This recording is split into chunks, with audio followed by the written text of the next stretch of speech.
Bonjour Ninon, Bonjour. tu vas bien?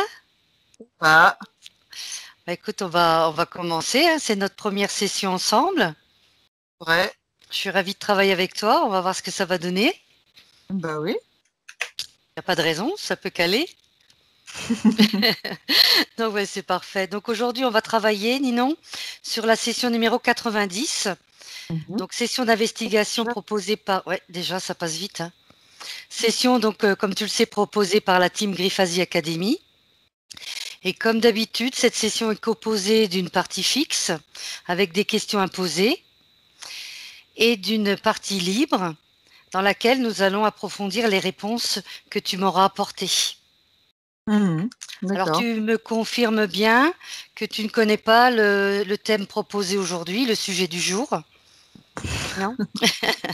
Bah, c'est parfait. Bah, alors si tu es prête, on va commencer. Ok. Mets-toi à l'aise et je t'invite à fermer les yeux.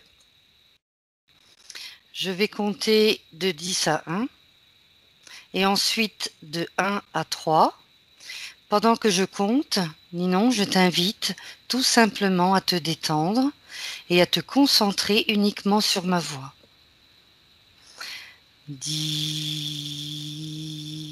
10. Maintenant, porte ton attention sur ta respiration. L'air qui entre dans ta bouche ou dans ton nez et l'air qui en ressort. Expire le stress et toutes les tensions que tu as emmagasinées à l'intérieur de toi. Et à la place, tu inspires toutes les belles énergies qui sont tout autour de toi. 9. Ton corps se relâche de plus en plus profondément. Tous tes muscles de ton corps se relâchent. Tu sens que ton corps devient de plus en plus lourd à chaque respiration et à chaque parole que je prononce. 8. Tu vas de plus en plus profondément dans un état de paix intérieure. Un état très bénéfique pour toi, pour ton corps et ton esprit. 7.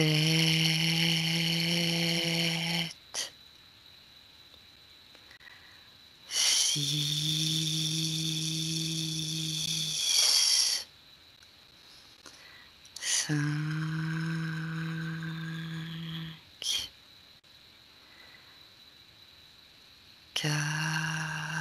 4. 3. De plus en plus détendu. 2. En profondeur. Et 1. Maintenant, Ninon, je vais compter de 1 à 3. Et pendant que je compte, tu te connectes à la pierre philosophale. 1.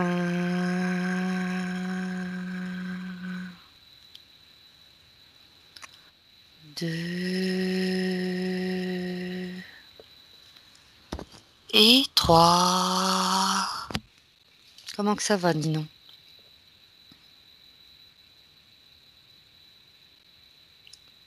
Tu Alors, j'ai m'entends? tout de suite vu une pierre qui était avec des couleurs rouges. Oui. Et quand je m'approche, comment dire, euh, moins somme que c'est ce qui paraît. Je vois Oui. plus comme des couches bleues, des couches rouges, des couches bleues, rouges. Enfin, c'est assez spécial à expliquer. Oui. Non, mais c'est pas Ouais, grave. et je la vois comme une sorte un peu comme un V. Enfin, voilà. D'accord. Elle est un On y peu re- déformée, quoi. Pas de souci, on y reviendra avec la partie libre. Donc, je vais te poser la première question du protocole. La pierre philosophale est-elle une légende, une métaphore ou une réalité? Bah, la première chose qui est venue, c'est réalité. D'accord. T'as Et d'autres... il y a quand même légende qui vient par derrière. C'est comme s'il y avait peut-être plusieurs. Peut-être qu'il y en a qui sont servis de choses réelles pour en faire d'autres choses, quoi. je comprends, tout à fait. Mm. C'est comme ça que je le ressens. D'accord. Donc, question numéro 2. Quelqu'un a-t-il déjà su ce qu'est la pierre philosophale? Oui ou non? Oui. Qui est-il et quel est son nom? Ou comment s'appelle-t-il au plusieurs, s'il y en a plusieurs?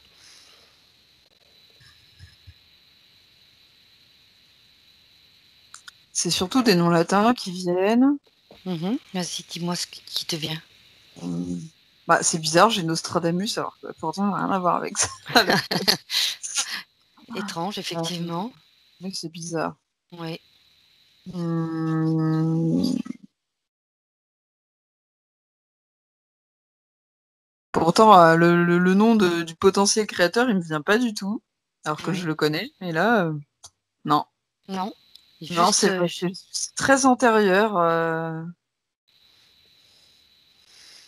il n'y a que Nostradamus ou il y a d'autres personnes où là, tu sais pas me dire les noms. Merlinus, Merlus, Merlinus. Quelque chose qui revient là. Merlin, Merlinus, Merlinus. Le dérivé de Merlin. éventuellement. On dit même chose, on y reviendra tout à l'heure. D'autres noms? Ou c'est les seuls? Matricius. Comment tu m'as dit? Ah, Matricius. Matricius. Mhm. Oui. J'ai le mot matria qui me vient. Moi. C'est plus, je pense, que c'est plus les noms des créateurs là. Non, on en a déjà J'ai quelques-uns. l'impression qu'il n'y a pas de créateurs en fait. Il y a des créateurs de légendes et il y a Oui. des personnes qui la connaissent, mais la pierre en elle-même, c'est une pierre qui a des propriétés, mais Mhm. je pense qu'on peut la fabriquer en laboratoire éventuellement. Peut-être des entités exogènes peuvent le faire, mais je pense qu'elle D'accord. existe aussi de manière naturelle, quoi. Mhm. Pas de souci, on y reviendra.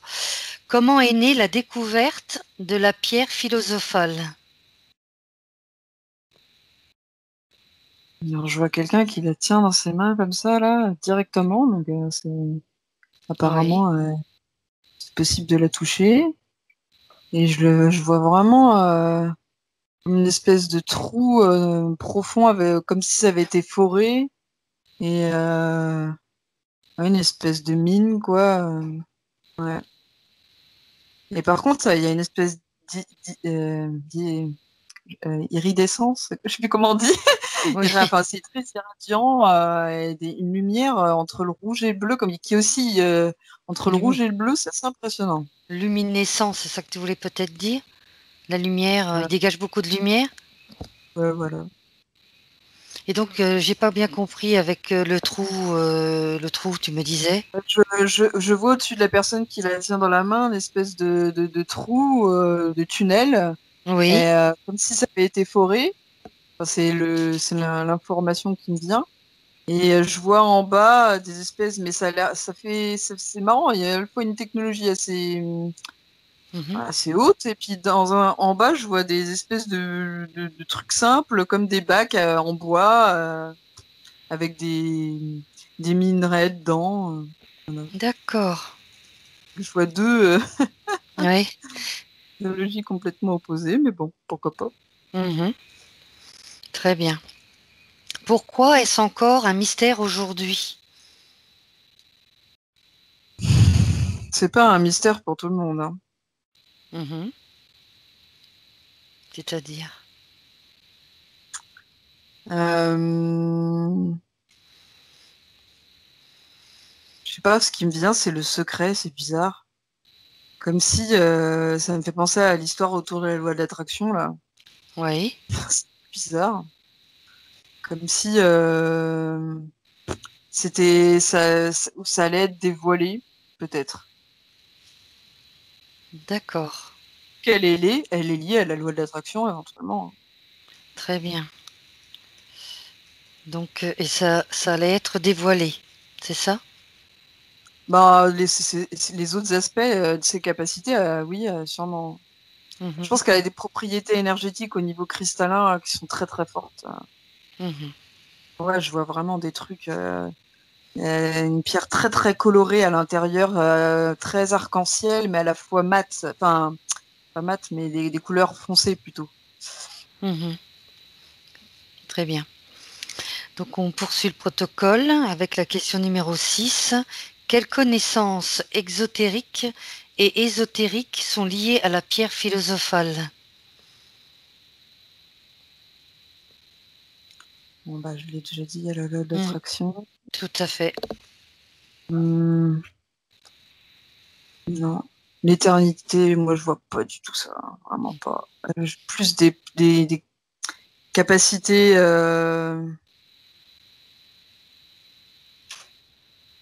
Euh, élargir la conscience, je vois. Oui. Euh, beaucoup plus de lucidité. Augmenter la vibration de la personne aussi. Mhm. Hum, ah, elle a une capacité conductrice. Oui. Non, elle n'a pas de capacité au niveau de tout ce qui est négatif. Ouais, je vois pas de. Hum, D'accord. Ah, apparemment, là, elle est liée au pétrole. Mais alors, au niveau de Oh, sa propriété. lié au pétrole, d'accord. Je le note, hein, comme ça on y reviendra tout à l'heure. Propriété, très bien. C'est bon pour toi, on peut continuer ou tu as d'autres informations? Pour l'instant, non. Ça va. Quel peuple et culture vois-tu liés à ces connaissances? Alors, sur Terre, je vois surtout des peuples. Alors, celui qui l'a trouvé, il me semblait. Ça semblait être dans les années, je sais pas moi, ouais, dans le XXe siècle, quoi. Oui, Avec le forage, tout ça. Donc, ça, oui. Ça c'est plutôt c'est étrange. étrange, oui. Et Mhm, puis, sinon, je vois vraiment l'époque plutôt au niveau des druides. c'est ça. Oui, Savoir qui se transmet de manière orale et pas du tout écrit. oui. Et donc, bah, forcément aussi à l'époque latine, hein. Et je pense que c'est à partir de ce moment-là, d'ailleurs, qu'il y a des dérivés et que, ouais, on D'accord. s'est Oui. transformé en des légendes pour un petit peu faire en sorte que l'information soit, comment dire, noyée dans entre des vraies informations, des fausses, Hmm, pour éviter que les gens aient accès à ça, quoi. d'accord, tout à fait. Ensuite, y a-t-il des espèces ou races extraterrestres liées à la pierre philosophale?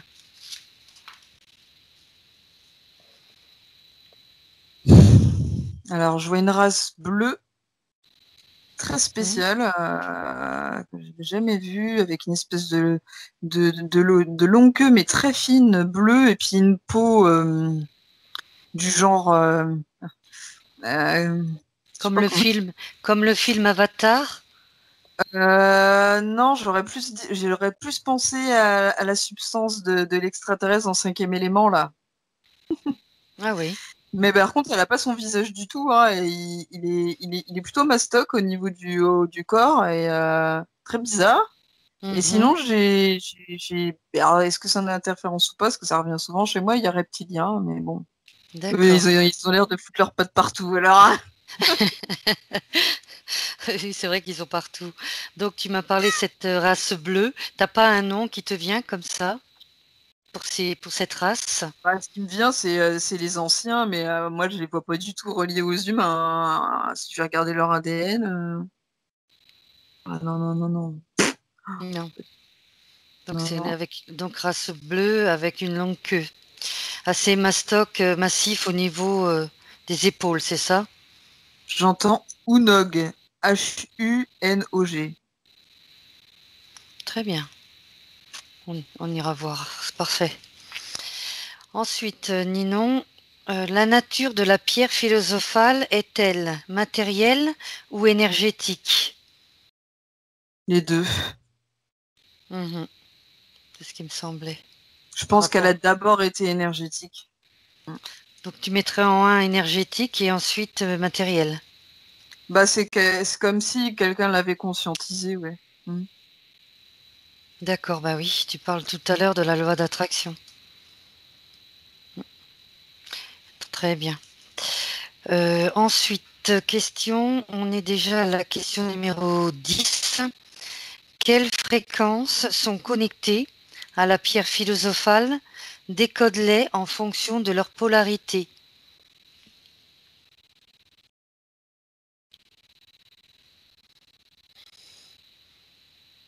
Polarité, c'est-à-dire? Bonne question. Au niveau fréquence. Ouais, j'imagine que ça doit Polarité. être Ouais. les chiffres. Alors j'ai 7 Polarité. venus. Tu m'as dit? J'ai pas entendu. 7. 7. J'ai l'impression qu'il faut que ce soit des assez hautes fréquences quand même, hein. J'ai 7, j'ai 12, 18 qui est venu. Mhm. Là, j'ai mon chakra couronne qui. Ouais, on me fait comprendre que c'est des. Il y a même beaucoup plus que ça. Parce que j'ai l'impression que les fréquences, il y a des sous-couches à chaque fois, donc je pourrais en dire. D'accord. Bah, tu m'as dit le 7, le 12, le Accessible 18. pour nous, ouais, il y a 23 même. Oh, bah, écoute, tu m'as donné Et en presque les dessous, numéros. j'ai l'impression que c'est beaucoup plus difficile, hein. C'est peut-être possible en 5e dimension, mais Mhm. ouais, D'accord. je pas en dessous, hein. D'accord. Donc tu m'as peut-être donné les numéros du loto, c'est gentil, merci Ninon. De manière immatérielle, bien sûr, parce que sinon, l'autre tient dans la main. T'as pas l'impression Tout à fait. que C'est t'étais. parfait. Non? J'ai Donc l'impression tu que tu me étais en parles. 3e dimension. Lui, il avait pas l'air de. Ouais. Peut-être qu'il savait pas ce qu'il avait dans les mains, Ça, tu me parlais de 5e dimension, alors, c'est ça, hein? T'es hein. pas sûr. Ouais, capacité à les utiliser, ouais. Mhm. Et à les comprendre, Très à bien. les connaître, tu vois. Mhm. Décris-les. Alors bah, justement, c'est la suite de la question. Décris-les en fonction de la façon dont tu les perçois ou le visualises. Les fréquences. Je pense que tu y as répondu. Bah ouais, j'ai déjà Yes. dit, hein. Tout à fait. Donc, question numéro 12. La pierre philosophale a également été définie cinquième essence. Bon, toujours le chiffre 5, cinquième essence. Quelles informations perçois-tu par rapport à cette définition? Comme les terres, quoi. Mm, mm. Euh, alors, on va voir sur le plan ésotérique.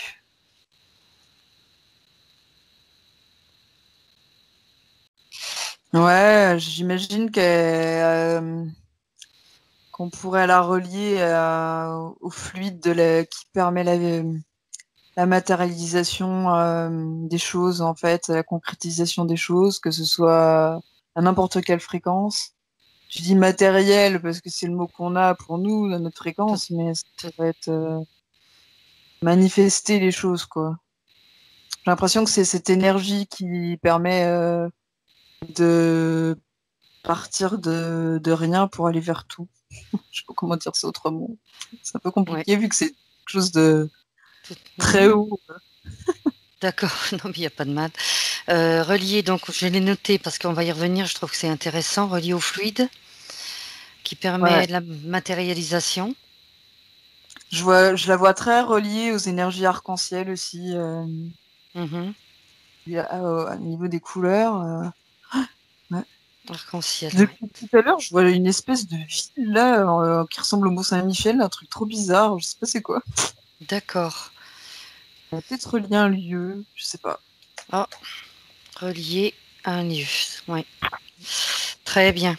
Donc on va poursuivre. Y a-t-il des symboles liés à la pierre philosophale, oui ou non? Alors, je vois le pentacle. Ouais, Oui. alors là, Pentacle. l'arc-en-ciel. Oui. Ah, c'est pas le pentacle, c'est la Merkaba. Attention.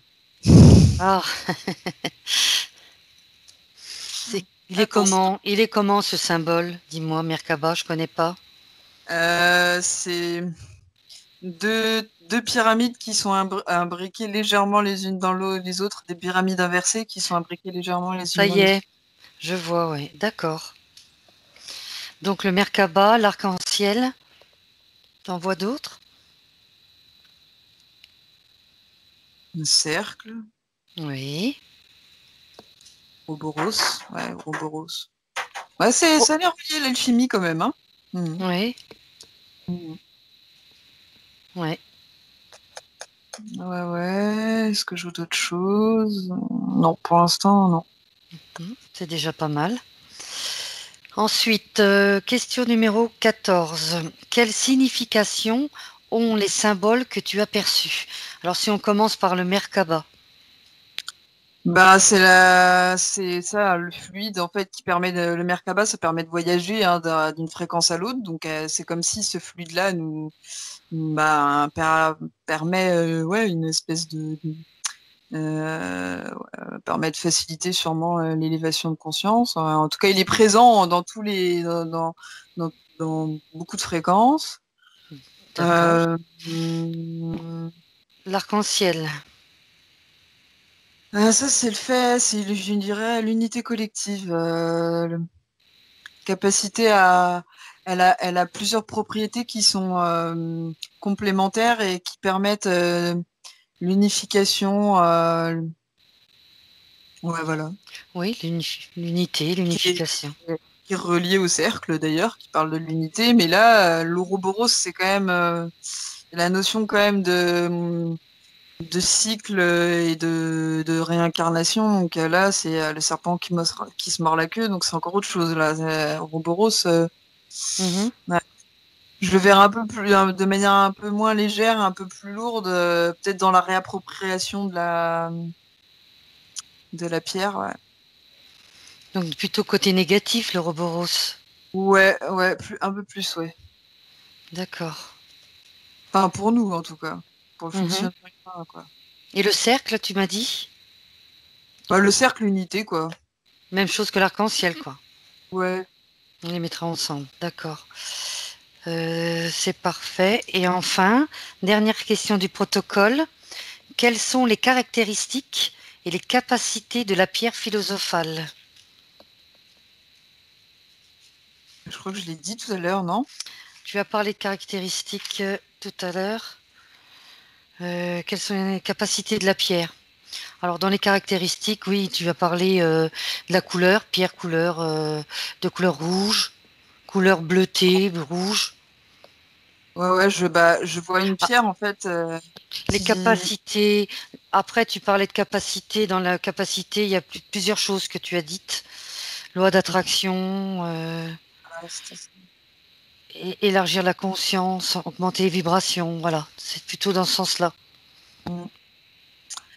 Parce qu'il y a d'autres choses qui viennent. Alors, sur le plan physique, déjà, c'est vrai que ça, petit à petit, j'ai une vision un peu plus. Moi, je vois plus une espèce de pierre qui aurait une apparence un peu comme celle du pétrole quand il est liquide. On voit du Oui, noir, mais en même temps, il y a plein de couleurs sur la surface. oui. Et quand on la coupe, ça fait un peu pareil. Mais il y a une espèce d'iridescence quand même. Ouais, ouais, elle émane de la lumière, quoi. Hein, c'est assez spécial quand même. Mais c'est pas très fort, c'est léger, c'est. Mhm. Voilà. Puis, ouais. Ce qui est marrant, c'est qu'au début, je voyais beaucoup de rouge et de bleu, puis là, c'est un peu plus. Au fur et à mesure, il y a un petit peu plus de couleurs. Un peu Mm, comme comme tu disais, l'arc-en-ciel. tout à fait. Tout dépend, oui, on verra au niveau de la profondeur de la pierre, certainement. Donc, c'était la dernière question du protocole, Ninon. On va continuer avec l'exploration libre, pardon. On va déjà mener une petite enquête et ensuite je reviendrai sur tes réponses. D'accord? Ok. Si tu es prête. Alors est-ce que tu pourrais aller à la rencontre d'un alchimiste qui aurait découvert le secret de la pierre philosophale? Demande-lui de se présenter à toi. Moi, c'est Merlin tout de suite qui m'a. Tout de suite, il s'est présenté à toi. D'accord. Décris-le-moi. Donc on Bah, sait il que se présente. c'est un homme, hein. Je pense que tout le monde Alors, connaît Merlin, avec ses longs cheveux, c'est ça? c'est ça, il se montre avec enfin, vraiment l'apparence banale qu'on lui donne, Mm, avec mm. bon, son capuchon et tout. J'ai quand même vérifié l'ADN. J'allais te le demander, vérifie son ADN éthérique. Tu Je vas me plus dis, vite que bon, moi. Comment? je me dis, ouais, les capuchons, je fais attention quand même. Bah oui, tout à fait. Faut vérifier toujours. Ouais, bah, Est-ce que c'est... je te sens pas sceptique. l'impression que c'est lui, hein. Bof, Ah hein, bah, bof. bon On va alors essayer. tu laisses tomber, tu te déconnectes de cette personne et tu essaies de me trouver donc un alchimiste qui aurait découvert le secret de la pierre philosophale, qui aurait atteint son but.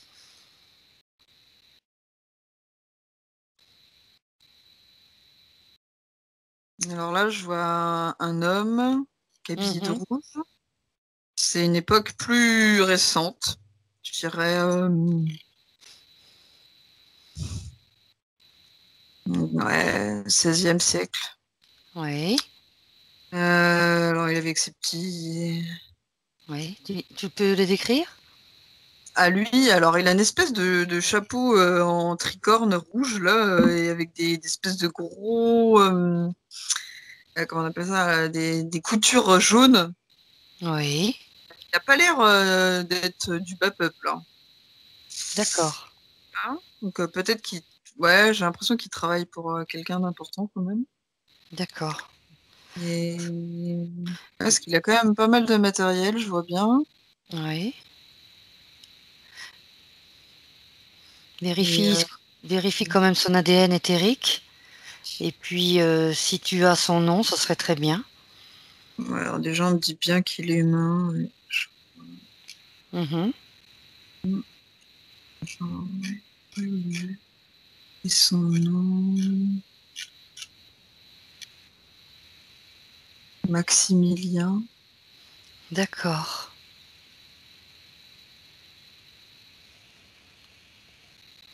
Donc, Friedrich. Ah, il est bizarre, on m- me donne en français un nom allemand. un- j'allais te le dire, oui. Maximilien Friedrich. Très bien. Dans quelle dimension est-il? Dans tout ce qu'il me dit. Com- Comment? Dans tout, non, mais je pense Oh, non, qu'il il il doit joue. dire qu'il est capable d'aller dans toutes les dans D'ac- plusieurs dimensions. D'accord, très bien. Et là, je le vois dans la troisième dimension. C'est lui Oui, qui dit ça.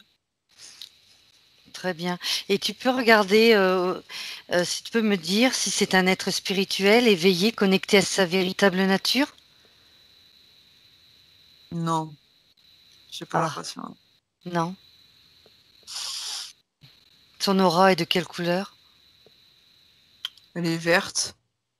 D'accord. Elle est verte. Donc tu vas le saluer, tu vas lui demander s'il accepte de communiquer avec nous. Il est d'accord?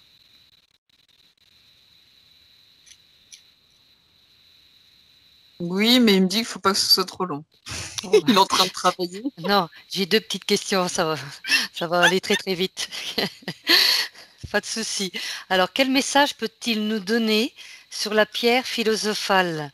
A-t-elle réellement existé? Il dit oui, Mhm. puisqu'il a entre les mains. Bon, comme Comment? ça c'est fait. Il dit Il dit oui? oui, puisqu'il a entre les mains. Très bien.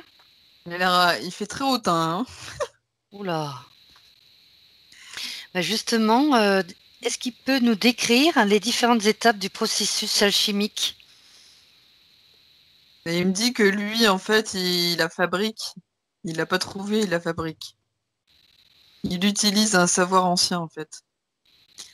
Et donc les processus, c'est de reconstituer avec plusieurs autres pierres un assemblage, c'est un alliage quoi. Mhm. Donc il y arrive. Oui. Je vois une espèce de Ce- gros four, Oui. comme s'il y avait besoin de quand même de beaucoup de chaleur pour reconstituer la pierre Il a d'origine. des... On lui a donné le secret ou il l'a découvert tout seul, le secret de cette création? Alors je vois une feuille, mais je vais lui demander à lui directement. Mhm.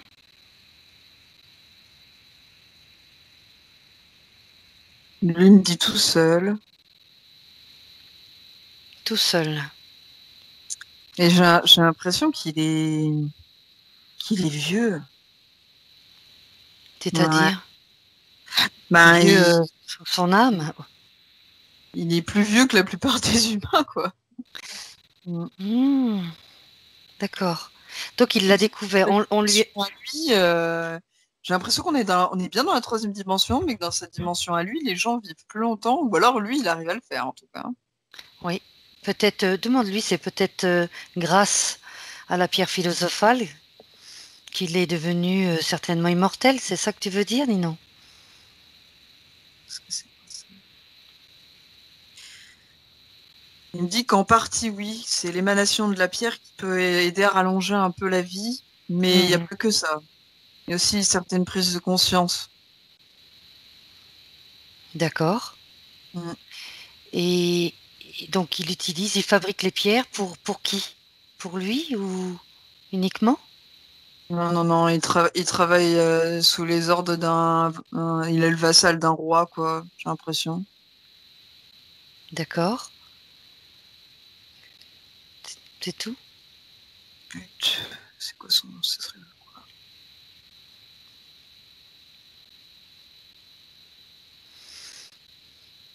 Non, j'arrive pas à voir.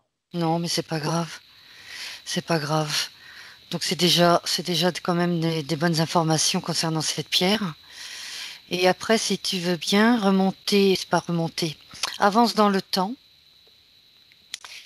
et puis regarde à partir de quand, de quel moment cette pierre a complètement disparu ou a été détournée. Ou le secret de la fabrication. Complètement disparu. Ouais, elle a pas disparu, elle a été détournée, A plutôt. été détournée, oui. Alors j'ai 18e siècle, fin 18e siècle. Mhm. Ça a commencé, ça a commencé avant, mais disons que c'était plutôt ça a commencé à se radicaliser à ce moment-là. On a vraiment eu l'intention de. Ouais, moi j'entends deuxième vague, comme si c'était une deuxième vague de. Il y a quelqu'un qui a réussi à retrouver le savoir, on va essayer de leur disperser parce que c'est trop. Enfin, non, c'est pas. On veut pas que Mhm. les gens. Tout à fait. Qui? Est-ce que tu peux regarder qui s'est accaparé cette technologie?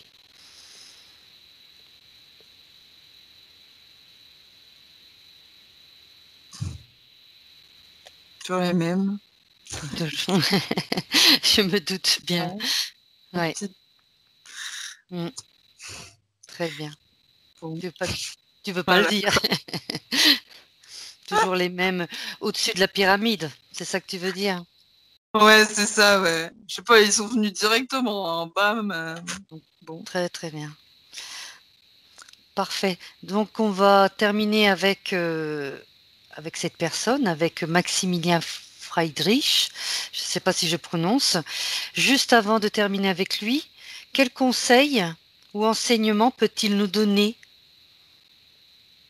Mais justement, j'étais en train de voir quelque chose de bizarre. C'est comme si c'était lié aux dragons. Oui, Euh, alors peut-être les draconiens, je sais pas, mais il y a une notion de dragon, comme si la pierre oui. elle était liée à la légende des dragons qui ont des trésors enfouis, et les œufs de dragons aussi, tout ça. Enfin, il y a un lien avec ça, un peu qu'on peut retrouver dans le Seigneur des Anneaux, trucs comme ça. Oui. Et c'est marrant, ça a apparu d'un coup. Mm. Et donc, quel conseil ou enseignement Bah alors peut-il ça, nous donner? Oui. Une connaissance. Un conseil par rapport à la pierre. S'assurer d'être dans les bonnes fréquences pour l'utiliser. Parce qu'apparemment, elle a un double aspect. Et j'ai l'impression que c'est sa conscience à lui, mais plus haute qui parle et qui, lui, il se rend compte que ce qu'il a fait avec, c'est pas top top, quoi. D'accord. Très bien. Et là, du autre coup, chose. quand elle est dans son aspect négatif, elle peut être utilisée par des fréquences basses, par contre. Tout à fait. C'est tout. Ouais. Je vois toujours en train de griffonner à fond, là. Non, mais c'est pas grave. Non, mais c'est parfait. Tu le remercies Mm. et tu te déconnectes de cette personne.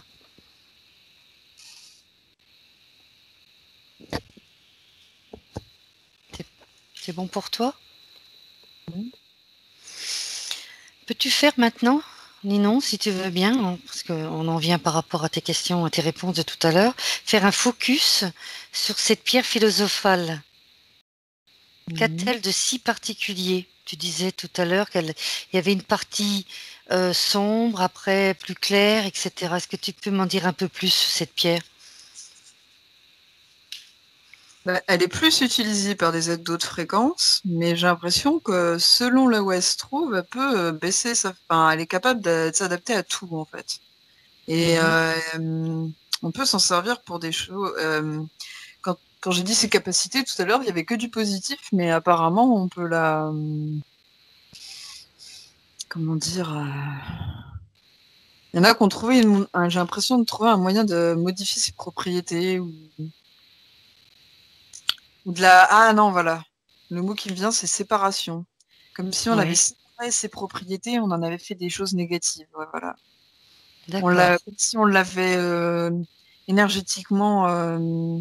Elle était un petit peu le point d'origine de la capacité enfin, à séparer les choses, l'illusion de séparation, tout ça, quoi. Ouais. d'accord. On parle de transmutation, etc. Mhm. C'est ça? Mhm. Et quel est le lien avec le pétrole que tu as vu tout à l'heure?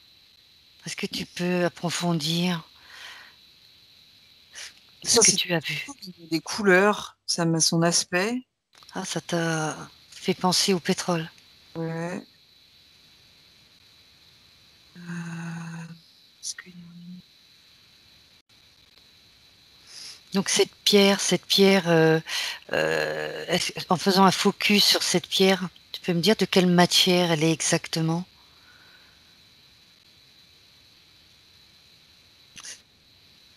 C'est compliqué parce que Je me à la doute. base, c'est une énergie, donc la matière, ça peut être tout et n'importe quoi. Ça peut être moi j'ai eu le mot origine qui est venu en fait, c'est vraiment c'est comme si elle était à l'origine de tout ce qui peut être matériel quand elle est matérielle. Sinon, elle est une espèce de fluide Donc, vital. donc elle est plus énergétique que matérielle. On en revient à la même question de tout à l'heure. Sur les plans matériels, elle peut devenir matérielle et puis être utilisée et même séparée en différents trucs, quoi. Oui. Donc c'est un Mais rapport. à C'est la un base, elle est plus rapport. énergétique. Elle est plus énergétique. C'est un rapport avec la loi d'attraction. Ouais, ouais. Et puis avec ouais, la capacité à créer les choses, à la vie, ouais, tout ça, quoi. Une énergie plutôt active, quoi. Ninon, justement, par rapport à cette pierre, je vais compter jusqu'à 3. Et à 3, tu iras à l'origine de cette pierre. Mais au tout, tout, tout début de l'origine de cette pierre. Un, 2 et 3.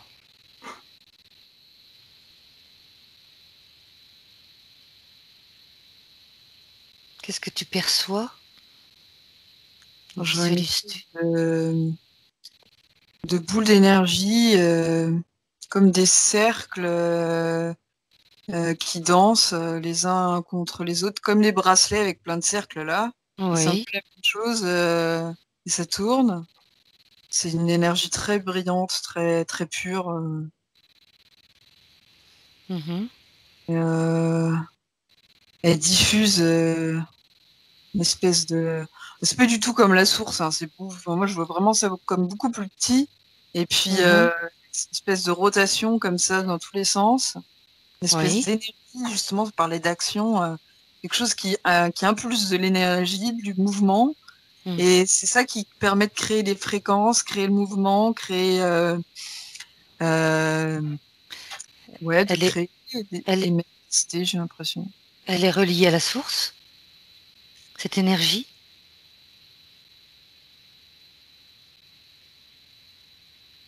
J'ai pas l'impression. D'accord. Non, non. Non. Non, j'ai pas l'impression que ce soit le même. Non. Donc c'est ce que tu as vu au niveau des cercles tout à l'heure. Mm. Très bien. Alors on va continuer par rapport aux réponses que tu m'as données. Alors pour le pétrole, donc les couleurs, nous l'avons vu. Alors si tu veux bien, Ninon, est-ce que tu peux te connecter à cette race bleue? Tu te souviens, avec une longue queue? La race qui s'appelle une ogue, une auge. Je crois que c'était son nom à lui, hein, mais Ah d'accord, c'est pas le nom de la race, d'accord. Ah ben, connecte-toi à une auge.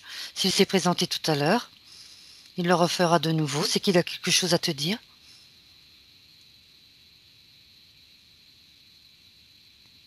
ouais. Il est près de toi? Mhm. Très bien. Vérifie quand même son ADN.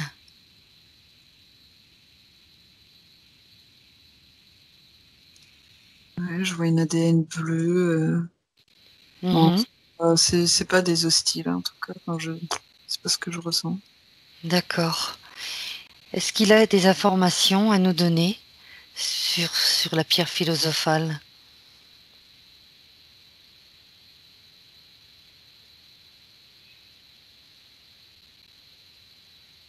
Quel est le lien avec eux?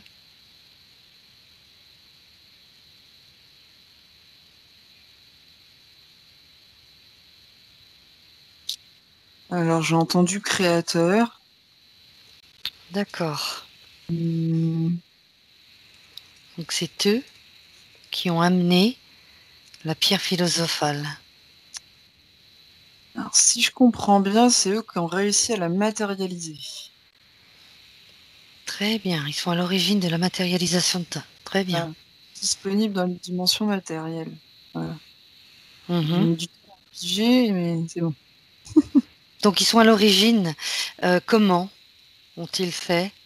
S'il veut bien communiquer avec nous. Par leur pensée, ils ont réussi à être à un stade d'évolution où leur pensée pouvait matérialiser le spirituel. D'accord. Et ensuite, ça a été détourné. C'est ça que tu as dit tout à l'heure. Parce que eux, ils sont plutôt enfin, de ce que je vois, perçois, c'est une civilisation plutôt pacifique.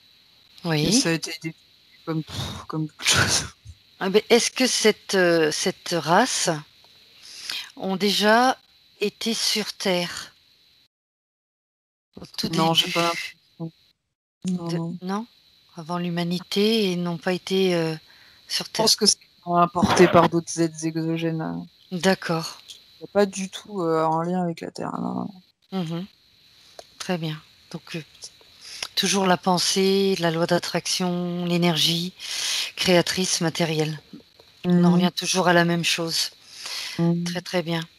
Ensuite, on va parler tout à l'heure, tu as été surprise, tu as vu un lieu. Mhm. Donc tu remercies, pardon, remercie une auge de s'être présentée à toi. J'oublie mes bonnes manières. Tu te déconnectes. Et maintenant, si tu veux bien, Ninon, te connecter au lieu que tu as vu tout à l'heure. Tu as pensé au Mont Saint-Michel, à quelque chose de ce genre. Ouais, aussi il y a la tour de Babel. Alors, en tout cas, ce qui est venu son mental, c'est un espèce de phare en haut, comme un phare. Oui. Donc, Donc, même chose, hein, le phare, le trou, toujours la même chose que tout à l'heure. Il y a un j'ai rapport. l'impression qu'il y a un lien avec la mer, un port. Oui. Peut-être c'est là où on l'exporte. Je sais pas, un endroit où on l'exporte. Hmm. Je vois une espèce de lumière bleue au niveau du phare. Alors, ouais, j'ai extraction qui me vient. Son lieu d'extraction. On la matérialise à cet endroit-là. Oui, avec le pétrole. Est-ce que c'est un lien avec le pétrole, avec les plateformes pétrolières? Ah, j'ai pas l'impression. Non. Quand tu me dis ça, j'ai oui et non, parce que j'ai non, pas à ce moment-là. Moi, je vois plutôt quelque chose où on essaye le phare, c'est comme un espèce de truc qui catalyse l'énergie et qui transforme ça en matière. Mhm. Et donc après, il récolte euh, tout ce qu'ils ont amassé, enfin réussi à créer, quoi. Oui. Et comme des espèces de petites cultures, enfin, je sais pas comment dire ça. Et par contre, oui, dans le sens où actuellement, ça pourrait éventuellement être le pétrole pourrait être un genre de dérivé ou de comment dire de ah, d'allégorie de la pierre philosophale utilisée par les reptiliens, quoi. D'accord. Très bien. Écoute, c'est plutôt bien. Par rapport à tes réponses, je pense qu'on a fait on a fait le tour, hein. Je regarde. Mhm. Non, c'est bon, on a tout vu. Ok. Est-ce que tu as autre chose à rajouter?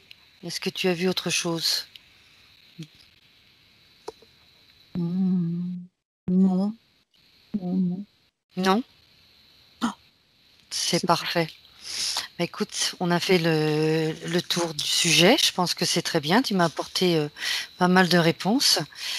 Donc, comme c'était la fin de la session, je vais maintenant tu vas te déconnecter si tu veux bien, en Mhm. refermant bien derrière toi tous les espaces-temps que tu as ouverts et tu reviens au moment présent 2021.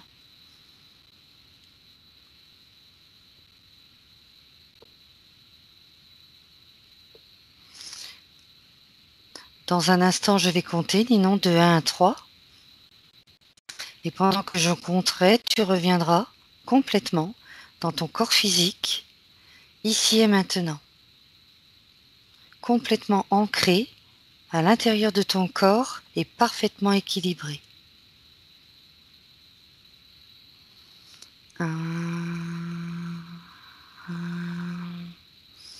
Commence par prendre une profonde inspiration et tu relâches. Tu te déconnectes complètement de cette session en revenant dans ton corps physique parfaitement équilibré et aligné.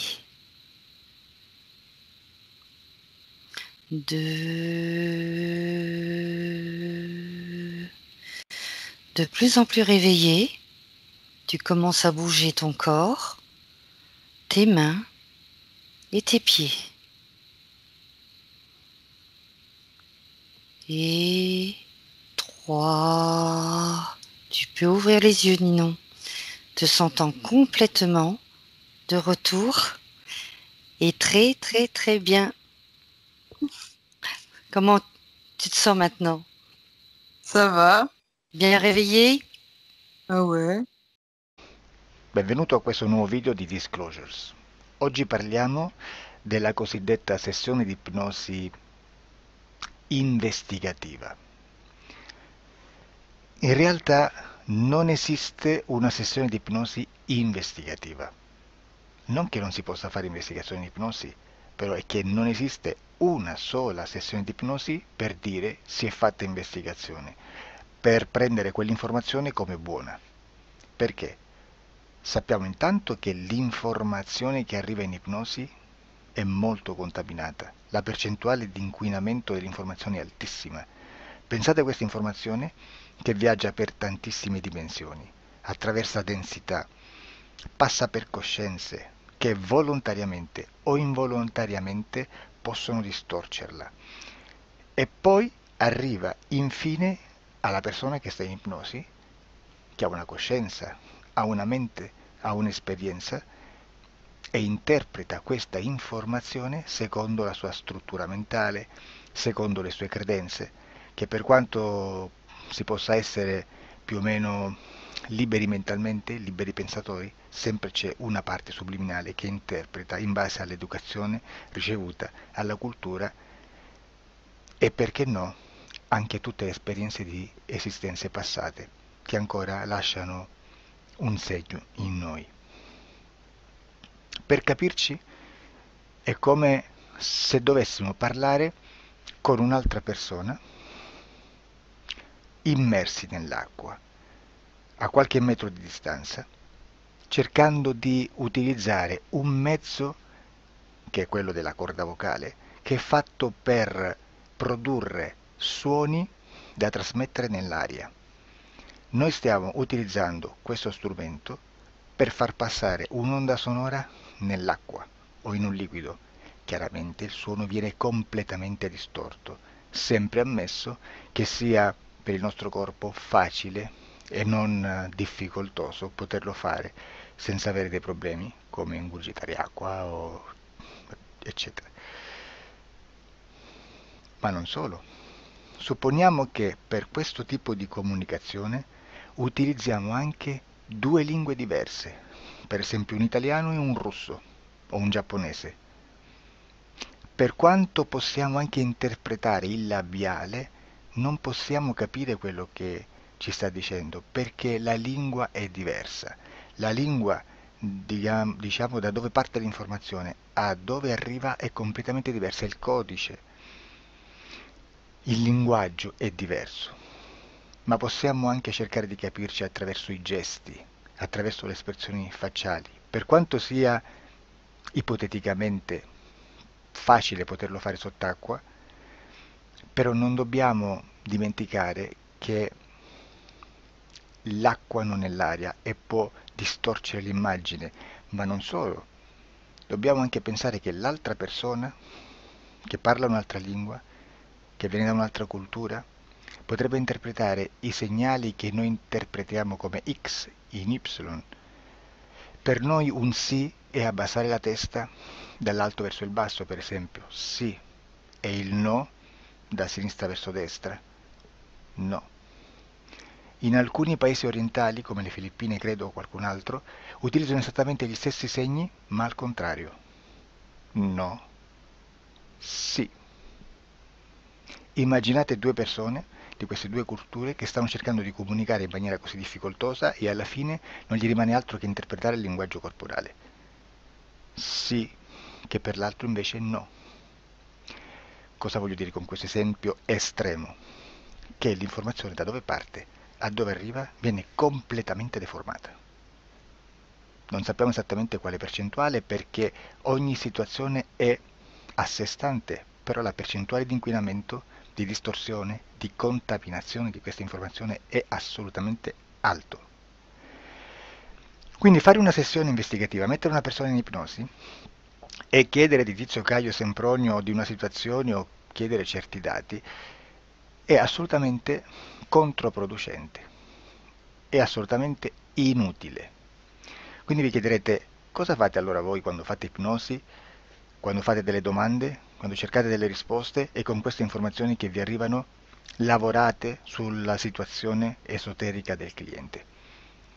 Beh, non facciamo altro che recuperare questa informazione solamente per arrivare al problema del cliente e poi lavorarci. Quindi il valore dell'informazione non è quello di un'istruzione, quello di memorizzare dei dati e di prenderli per buoni, ma è un veicolo di movimento, di trasporto verso la causa del problema per poi lavorarci. Quindi lo scopo di questo tipo di informazione che si prende dalla singola sessione è completamente un altro. Come si fa quindi? Investigazione in ipnosi. Il lavoro non è semplice, il lavoro è lungo, difficoltoso, stancante. È necessario farlo anche in squadra perché bisogna moltiplicare il numero di sessioni da fare e una sola persona potrebbe farlo soltanto in un tempo estremamente largo. Noi abbiamo delle informazioni che prendiamo ormai per buone, ci lavoriamo, danno dei risultati e quindi per noi sono buone. E come abbiamo fatto ad avere queste informazioni? Per esempio, come facciamo a sapere che un extraterrestre chiamato il cosiddetto grigio è più o meno alto X, poi ci sono magari quelli anche un po' più alti, ma hanno un corpo strano, hanno una pelle grigio-verde, hanno degli occhi grandi a mandorla neri, senza una pupilla visibile, non hanno quasi bocca né naso né orecchie, hanno soltanto delle fessure, non hanno organi genitali, hanno degli arti molto più lunghi rispetto alla proporzione che potrebbe avere il corpo umano, e di solito hanno meno dita delle 5 del corpo umano, eccetera, eccetera, eccetera. O se no prendiamo un altro tipo di essere che possiamo incontrare in ipnosi, come facciamo a dire che hanno delle somiglianze con i rettili, gli animali rettili terrestri o gli invertebrati, gli insetti terrestri? Perché? Perché siamo sicuri di questa informazione e ci lavoriamo e quando ci arriva la prendiamo già per buona, nonostante sia anch'essa contaminata. Perché queste informazioni sono arrivate da tantissime sessioni, fatte da tantissime persone, con tantissime altre persone sotto ipnosi e che nel contesto di tutto il lavoro gli uni non sapevano degli altri. Questo dato può essere più o meno rilevante, sempre c'è contaminazione e quindi possiamo prendere per buono anche un gruppo di lavoro dove l'uno possa sapere dell'altro. Ci potrebbe essere una contaminazione del contesto di quel gruppo di lavoro, ma si aggiunge semplicemente una piccola percentuale di questa contaminazione a già la grande che esiste. Non è così impossibile lavorarci. Da tutte queste sessioni, da questo grande numero di sessioni, migliaia, diciamo migliaia, noi prendiamo solamente quell'informazione che è uguale a tutte, che è in comune a tutte, o a quasi, perché magari qualcuna ci potrebbe essere niente in comune per una fortissima contaminazione, perché no? Ma dobbiamo prendere una stragrande maggioranza, proporzionalmente abnorme rispetto a quello che potrebbe essere un minimo di scartabile,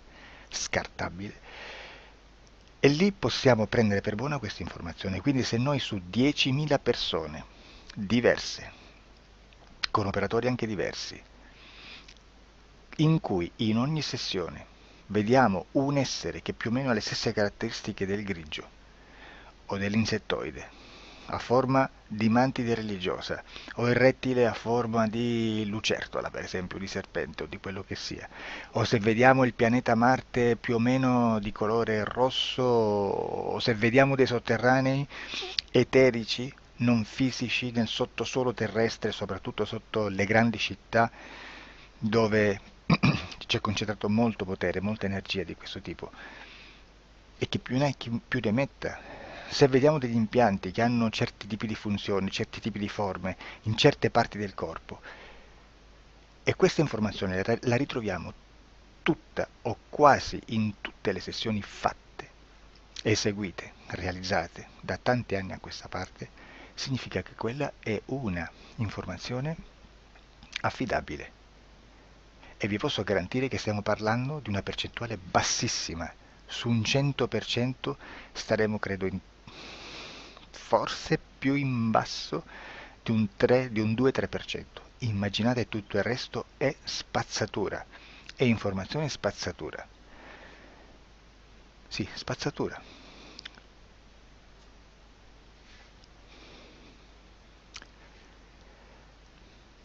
c'è anche un'altra cosa da dire. Supponiamo che un operatore faccia un'ipnosi e voglia andare a vedere cosa fa Tizio, cosa fa Caio, cosa fa Sempronio. Arrivano delle informazioni e si dice che Tizio è biondo, Caio è zoppo e Sempronio è uno sportivo. Intanto già abbiamo detto che una sessione soltanto non serve, d'accordo?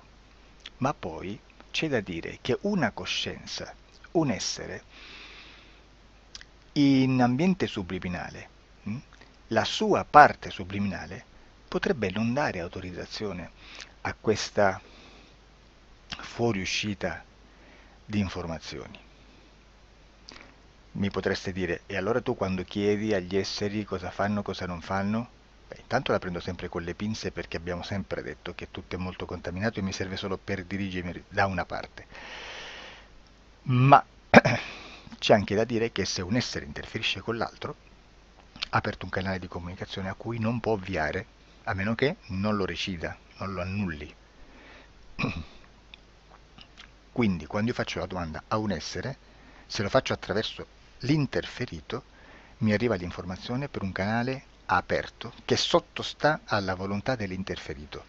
Sulla volontà dell'interferito parleremo in un prossimo video disclosures. Però, se io voglio fare un'investigazione sopra Tizio, Caio e Sempronio che non hanno nessun collegamento, nessuna interazione e nessuna interferenza con il soggetto con cui io sto realizzando l'ipnosi, non è detto che mi arrivi questa informazione. Assolutamente. Potrebbe esserci completamente un muro. Come potrebbe esserci informazioni perché quell'altra parte potrebbe autorizzare comunque. Ma non è detto. E comunque quando ci arrivano informazioni, in una situazione di non interferenza o non interazione, non possiamo sapere esattamente se sono informazioni che ha autorizzato la parte subliminale dell'altra persona o dell'altro essere, o qualche altro essere, qualche altra entità furba, approfitta della situazione, osserva quello che sta succedendo, si mette in mezzo, si fa passare per l'altro e dà informazioni, ovviamente distorte, prima perché non è detto che debba conoscerle, e anche se fosse potrebbe manipolarle a sua volontà e a suo vantaggio. E quindi immaginate che situazione ridicola ci si viene a trovare, in quale situazione ridicola ci si viene a trovare in questi casi. Da qui si vede quando un operatore riesce a utilizzare l'informazione in ipnosi come per lavorare su un soggetto. Da qui l'osservatore attento delle sessioni di ipnosi riesce a capire se quell'ipnosi è un'ipnosi affidabile, un'ipnosi con un livello di informazione certa, con una alta percentuale di informazione certa. Non vi nascondo che in futuro potrei anche impostare un lavoro per decifrare che livello di certezza di informazione c'è in un'ipnosi, analizzandola e spiegando il perché, spiegando i meccanismi di analisi di un'informazione in ipnosi, che poi anche è molto istintivo. Supponiamo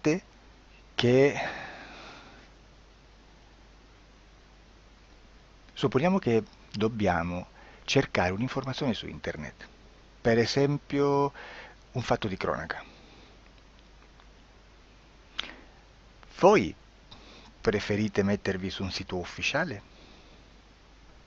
A caso. L'ANSA in Italia, ADN Kronos, qualche telegiornale che per quanto possano manipolare l'informazione ad alti livelli, comunque possiamo dare affidabile la fonte dell'informazione che viene trasmessa. Non possono trasmettere una bufala sicuramente. Verrà sicuramente manipolata ad altri livelli, ne parleremo in altri video, ma a livello base la fonte è certa. Sicuramente non andrete a cercare questa informazione sul primo sito, il primo blog che vi passa davanti e magari ha 4 followers. Perché? Perché non vi dà nessuna garanzia della certezza della fonte. Non c'è un controllo né nella struttura interna di questa agenzia di informazione e né dal grande pubblico, che per la quantità di persone che attingono quell'informazione si può dedurre se l'informazione è certa o meno, perché è un'informazione che passa in un pubblico così vasto che se ci dovesse essere una distorsione con la realtà è molto probabile che venga fuori. Credo che abbia detto quasi tutto sulle sessioni investigative. Prima di chiudere aggiungo che proprio per questo stiamo conducendo dei cicli di investigazione in ipnosi regressiva che comprendono tante sessioni con persone diverse, con una buona o eccellente suscettibilità ipnotica sicuramente, per poter indagare su spazi ristretti su alcuni temi. Perché dico spazi ristretti? Perché se andiamo a prendere eventi grandi nel tempo, nello spazio, storici, parlare di qualcosa di molto generico implica una quantità di sessioni abnorme. Immaginate se dovessimo fare una sessione investigativa sui buchi neri, quanta informazione ci sarebbe e quante informazioni da filtrare. Sarebbe quasi impossibile farlo in questa maniera. Ma se noi riduciamo lo spazio di investigazione, se noi prendiamo per esempio, investighiamo sulla pedofilia nella Chiesa Cattolica, ecco, se già restringiamo il campo d'azione è molto più facile che possiamo attingere informazioni affidabili, presuntamente affidabili, con un numero di sessioni sicuramente alte, ma ridotte rispetto ad altri tipi di sessioni molto più generiche, su temi molto più generici. Quindi per fare anche delle investigazioni su temi molto generici bisogna suddividerli in temi, in dettagli, per poi alla fine, quando tutta l'informazione è stata filtrata ed è stata dedotta l'informazione comune, si possono mettere insieme per cominciare a costruire il quadro, mettere insieme tutti i puzzles. Questo è il vero senso dell'informazione in ipnosi, quando si fa ipnosi investigativa. La sessione per risolvere una problematica, un problema, con